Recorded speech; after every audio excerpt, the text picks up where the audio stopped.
The second type of fast is what I call a normal fast, and this is the one that you'll see most common throughout the Bible as well as most common throughout church history. And a normal fast, as I call it, is completely abstaining from food and only consuming water. So you can have as much water as you want, whenever you want it, but you can't have any food. And I should say for all of these that none of these have a specific day kind of number attached to it, so you don't have to specifically do it 3 days, 7 days, 21 days, whatever, but you can kind of choose the length separately from the type of fast you're doing. So just a little side note.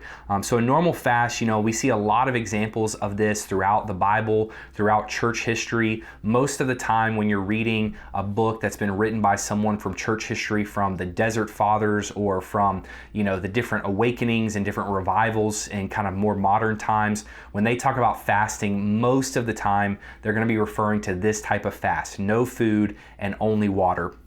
And we can go back to Jesus in Matthew chapter 4 and Luke chapter 4. And we're going to use this passage a lot, but I just love using Jesus as the example. In Matthew chapter 4, it says, Jesus was led up by the Spirit into the wilderness to be tempted by the devil.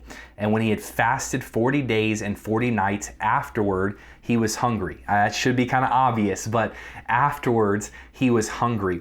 Now, the reason I think that this was a normal fast and not a complete fast or an absolute fast is because it doesn't say that he was hungry and thirsty. It just says that he was hungry. And then also a few verses later, when Satan comes and tempts Jesus, Satan doesn't tempt him with bread and water. He just tempts him with bread. So we see that the fast that Jesus did was this kind of so-called normal fast: no food and water only.